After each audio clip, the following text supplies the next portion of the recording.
Now we got the Rams and Texans. This is an interesting game. Both teams saw their season unfortunately end in the divisional round of the playoffs. They lost a 9-point game to Kansas City, and the Rams, of course, fell 14 yards short of beating Philly. Very interesting. The Texans last year were dealing with a lot of injuries. Tank Dell goes down. Nico Collins goes down. CJ Stroud didn't really have much of an offensive line. So you would expect that they added a ton of help for CJ Stroud, obviously, because you want to protect your quarterback.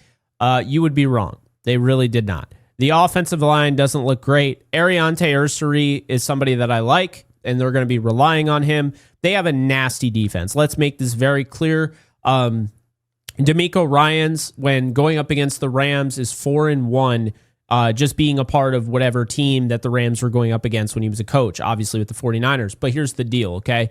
Nasty defense. Love like their pass rush, Danielle Hunter, Will Anderson. The offense has a lot going for it, right? Like a lot of talent. But the biggest issue with this team remains in the trenches. I don't think that they can stop Kyren Williams. They struggled to stop the run last year. I don't love the interior. I don't think they got that much better either in that regard. So I think that is going to be a problem. And really, aside from Sheldon Rankins, that is going to be a problem. He's like the only guy that I would really trust there. The offensive line is relying on some of the least talented players starting in a starting five in the league, okay? In my opinion, of course. Ursary, love the player. I don't know if he's ready to go week 1 against Jared Verse, but I love his overall upside. I've always been high on Ursary.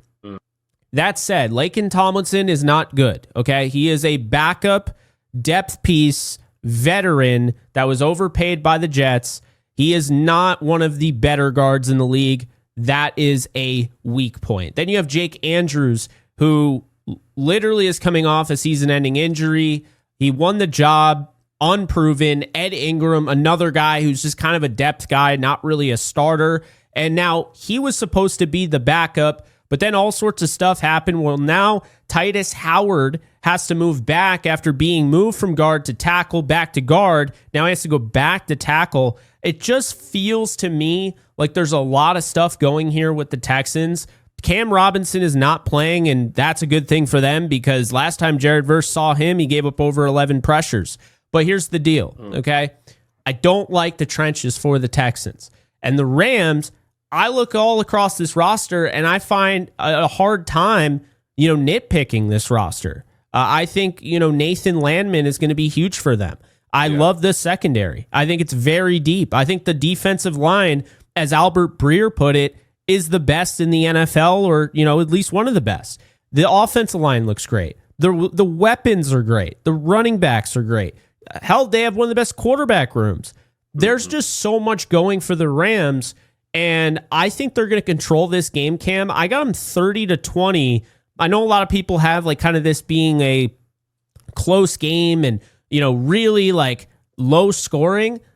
I think this is going to be like 2021 when Matthew Stafford on the second play of the game threw a bomb to Van Jefferson, and you knew in that moment they weren't playing. Mm-hmm. Yeah, I like that. I like the sound of that. Just from playing for the Rams, I like the sound of that. Jake, I know some people have the Texans win this game because of their defense, but I got the Rams 21-19 against the Texans. You talk about D'Amico Ryans knowing Sean McVay from playing at the 49ers. I think that's key, but I do believe, like you mentioned, that the Rams have way more weapons. Defensive line, one of the best defensive lines in the league. And then I would also argue to say that the wide receiver unit is one of the best wide receiver units in the NFL. And the reason why I say that, not only do they have Devontae Adams and Puka Nacua, but the people behind them, Jay, you got your Tutu Atwells, you got Konate Mumfield, you got guys that can step in and make plays. The only issue, Jake, that I see, and I've been talking about this during the preseason, is the Rams punt team in that special teams game. What does that look like?